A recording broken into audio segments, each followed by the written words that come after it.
Welcome back to the Midlife Happiness Project.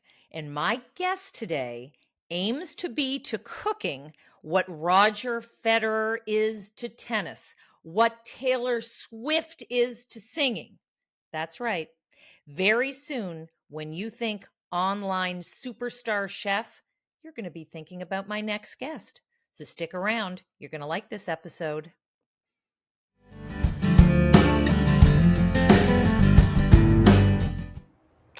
Hi there. I'm Sarah, and we have an amazing guest today. Super psyched to introduce you all to him. He is my new friend, Marc. Hi, Marc. Hey, how's everyone doing? Well, Marc has a really interesting story. He actually is a retired police sergeant. I have to say, I think you're the only police officer I know, certainly the only one we've ever had on this show, a retired police sergeant who, after retirement, decided to do something really different. And I can't wait to discuss that. So, Marc, what is this thing that you're doing with your time, with your life, that is really energizing your life and making you happy? I have decided, and I've been doing it for a little while now. I started being a content creator and created a cooking show for YouTube. Okay. So I bring people into my home via the internet and I show them my ability or my inability, which it goes both ways. I show them the successes, I show them the failures, but the point of it in the end, what is, I want to show that somebody with zero culinary experience, who I can make ice and I can boil water and I might fry an egg, can actually make complex dishes that you would see on TV, that you would see in a restaurant, and that you would pay money for, and sit down and instead of having to tip a waiter, I get to sit down on my couch or in my dining room table Yeah. and eat it and not have to worry about it, except I have to do the dishes. So you have no formal culinary experience and you just jumped into this. So I've got to ask then, is this new thing with this cooking, and then by extension of that, this cooking channel, is this something that sort of found you, or did you go looking for it? How did this land in your lap? So, well, I kind of looked at it like, well, everybody needs to eat, everybody needs food, but it started when I started dating my wife, when we were Okay. dating, and we met online, and she was a super huge foodie, and I was like, foodie, what's a foodie? I didn't understand it. I'm from Santa Barbara, but I lived on the East Coast for a number of years where everything is fried, everything has vinegar, everything is pork. It's cornbread and pork and Okay. biscuits and really good food, but not necessarily gourmet. And my girlfriend at the time, now wife, we went out to dinner and she took me to this place and we had this amazing French dinner, and she's eating her salad and she goes, "You should try this." I said, I don't eat beets, as an example. She goes, "Well, Yeah. try this." And I took a bite of this beet salad and went, "That's what beets are supposed to taste like? Yeah. They're supposed to taste good? They're not supposed to taste like dirt?" And no, they're not supposed to taste like dirt. You've been eating canned beets your whole life. Okay. Uh-huh. So, and she introduced me to things, and then she would cook dinner while I was at work, and I'd come home and be like, "What does that smell?" And she goes, "Well, I spent a couple hours making you boeuf bourguignon."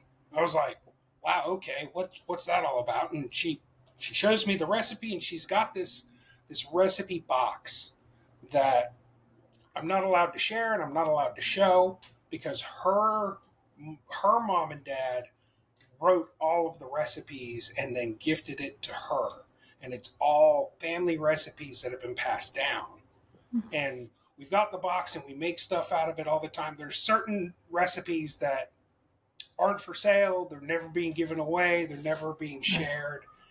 And there's others like her her pie recipe for her pie crust recipe. She makes an awesome pie crusted, awesome apple pie, and her pie crust recipe every year during the holidays. Family goes, we're gonna have some of this pie. So nobody else makes pies. My wife has to make all the pies, and then she tells everybody what the secret is, and everybody's like, "Oh, well, it's part butter and part Yeah. lard and blah blah." No, no, it's on the back of every Crisco can. Okay, so I totally love this story. You've always liked food. Clearly, there was a curiosity. You were interested, inspired by your wife, and sort of experiencing these elevated, let's say, restaurants. Right? But what made you take the leap from, okay, so now I'm cooking, I'm pretty good at this, to, yeah, I'm going to have a YouTube channel? I would watch YouTube videos of, and oftentimes I'll still refer to them to make a certain dish or for a certain technique. Like, I forgot what that was. Oh, okay, that's what that is. All right, and then and get inspiration from YouTube. But I'm watching some of these YouTubers that are putting out great content. It's art. It looks amazing, and I'm like, I can do that. Why can't I do that? I mean, I have cameras, I have lights, I have a phone, I have the internet, I have a Google account. It's not hard. And then started making videos. And if anybody ever goes to our YouTube channel and they scroll to like the bottom, if they sort it by age, the old videos, I watch them now and I cringe. I'm like, I oh, relate to that. oh, Ooh. jeez. And now, and I'm sure, like if the one of the latest videos that I put out, I was super proud of. I started making YouTube Shorts, which I'm seeing a lot of really good, actually better results than I am our long form content. But I was like, well, if that guy can do it, why can't I do it? I mean, I've got the job I had at the time, because when I moved back here, I still worked a little bit. The job I had, it afforded me the opportunity. I was off 3 days a week during the week, every other week, and then I was off for a Right. weekend every other weekend.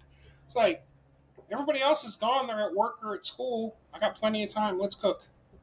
Let's cook. Let's figure out if we can do this. And then how it morphed was we go out to dinner, my wife and I now. And we go out to dinner, and we generally won't go to like a steakhouse or something like that, because my wife goes, I'm just gonna eat it, and I'm gonna go, yours is better. Why are we here spending money when we can do it at home for less money and it's better? So that's what we started doing. We would go to a restaurant, like we go to Lokita as an example. Lokita's a great restaurant, and I was like, I can learn how to make paella. Watched a couple of YouTube videos, bought a paella pan, failed epically at paella. It tasted like paella. It did not look like paella, Well, but everybody I ate like to it. It was hear like, that's this good. because I like to hear this, Mark, because I was just about to say what we like to do with this show is it's all fine and well to present these people who are living their best life and really enjoying some successes with whatever it is they're doing. But we also like to present the reality that anything new, anything that's foreign that you start, you really have to expect some hiccups. So Right? let's hear it. You got any of those stories? Oh, the other day, in fact, it's on our YouTube channel.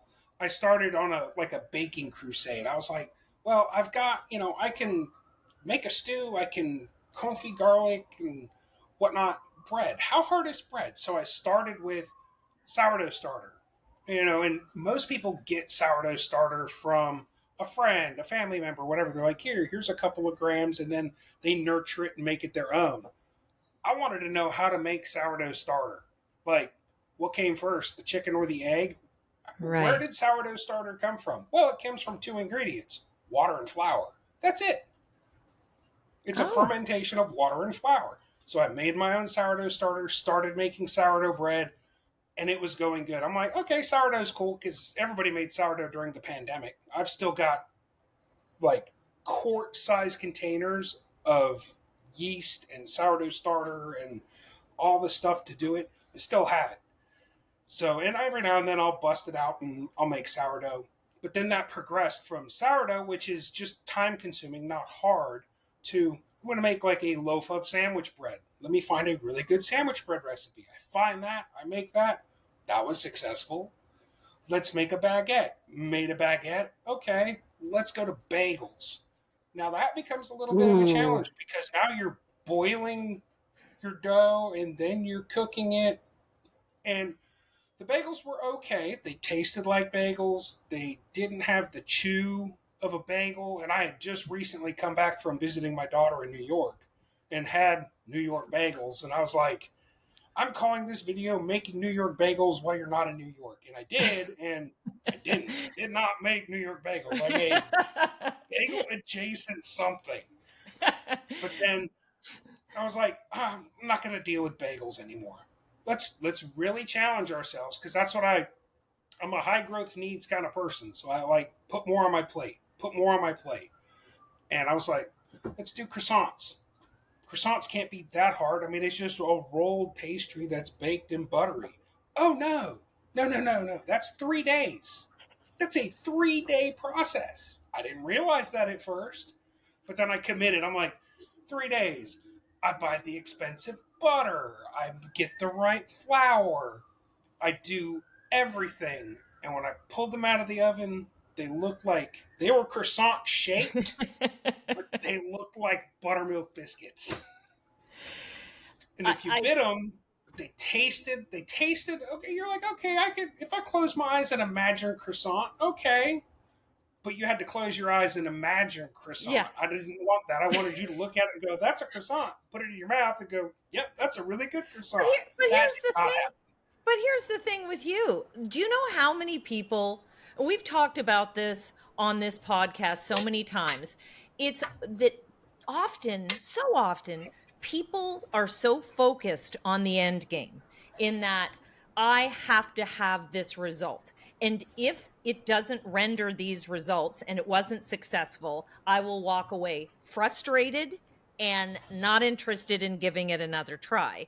And the thing that we like to put out there is often it's just the process, it's the trying and the challenge of it all. If it was Right, easy and you just did it once and then it worked out great every time, chances are you'd probably lose interest because right. what's the point of all this? I liked what you said about you're a high growth needs kind of guy, and I like that because it's this need to keep learning. And Yeah, again, if everything came easy, then I think it's just if there's not a bit of a challenge, then it's just not exciting, right? right.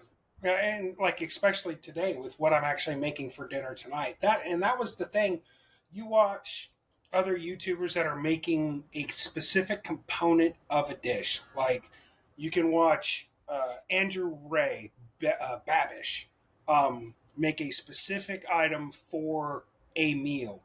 He doesn't necessarily make a whole meal. He makes that specific part, and he's in a studio, and he's got 18 of them on standby, and his family's not relying on it for sustenance. They're not eating that for dinner because dinner's upstairs in Right. his apartment, not downstairs in his studio. I'm literally making dinner. So there's added pressure that I kind of have to get it right.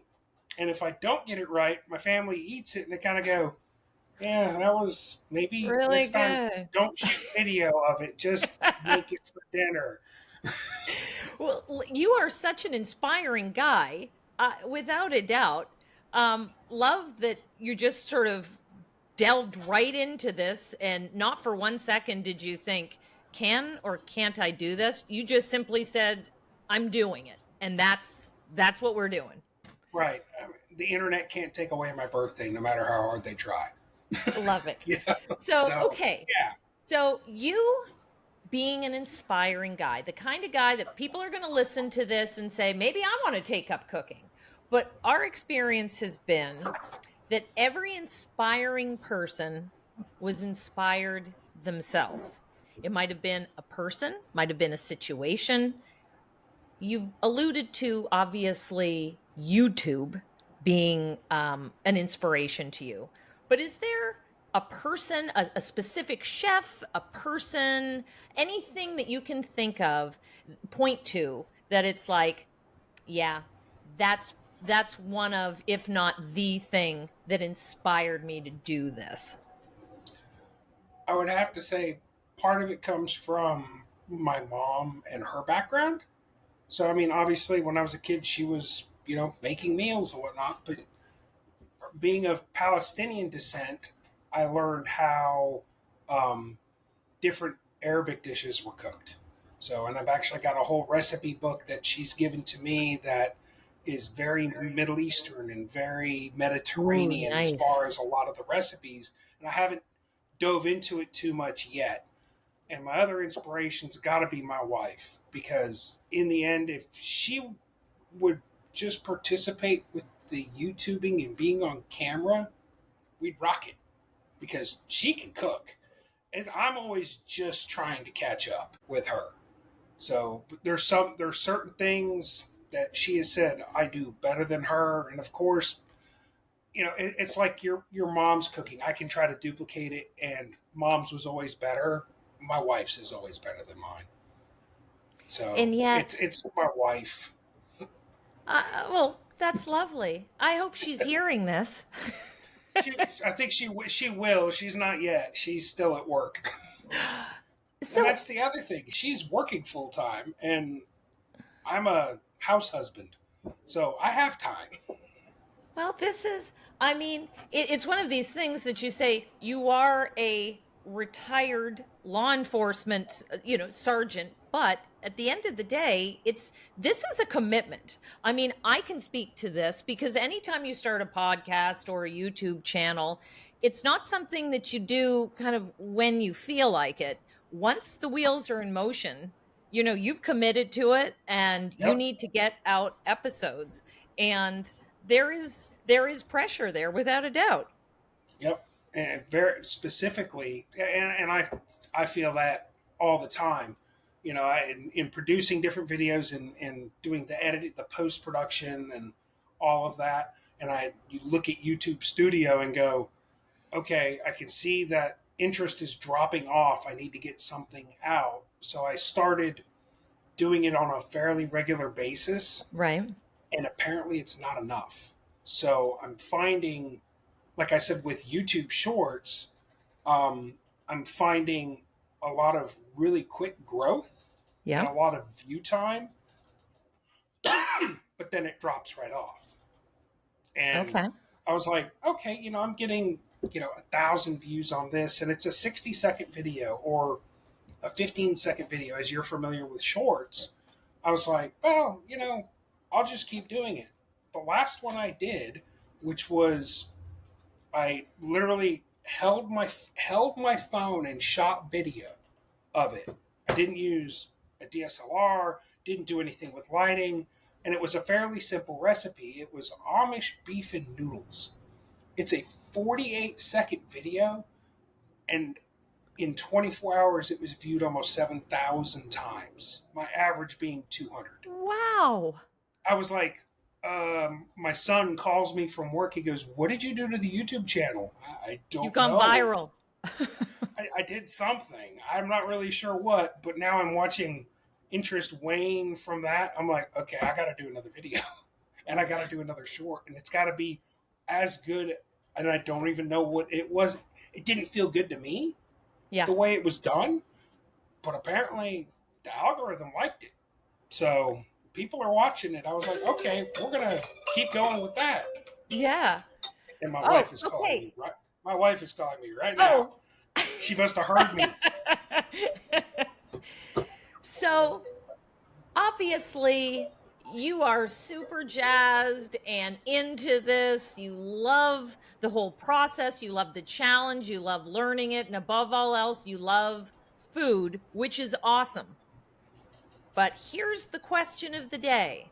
How, or specifically, I guess, how has this really made you happy?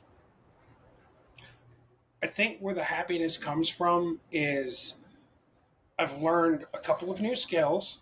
I've learned how to edit video and shoot video and deal with lighting and all of that. But where the happiness really comes into play is when I set that plate of food down in front of my family and they're like, this rocks. This is amazing. And bringing that happiness and joy to others through food is is something I didn't think I'd like, but it's massive.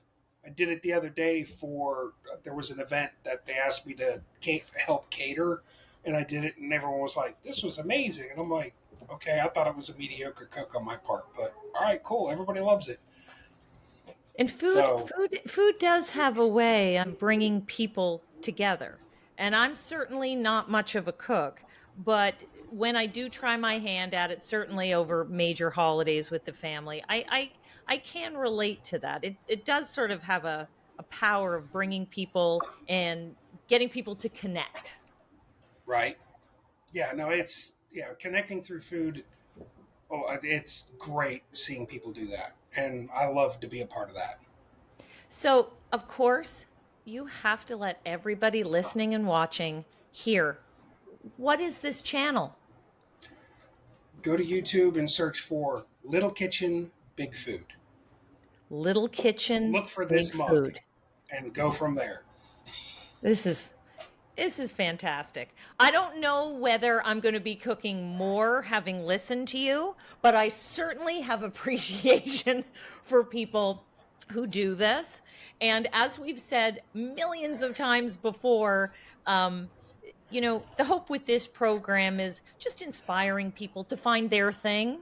And whether it's cooking or otherwise, we can definitely hear and feel that you're super excited about what you're doing. And I love that. I love it. Thank you so much, Mark, for being a guest on our show today. Well, thanks for having me. I look forward to talking to you again really soon. Absolutely. And I encourage everybody out there, you got to go check out his YouTube channel. And again, he's bringing it. He's You've heard what he's had to say. This is a guy who, like maybe a lot of people out there, really curious about food, no formal training. It can be done. There may be some screw ups along the way, but such is life. Anyway, on that note, thank you again for joining us on the Midlife Happiness Project. Please, please, please subscribe to our channel. We want to keep bringing these wonderful, really interesting guests your way. And on that note, we will see you next time.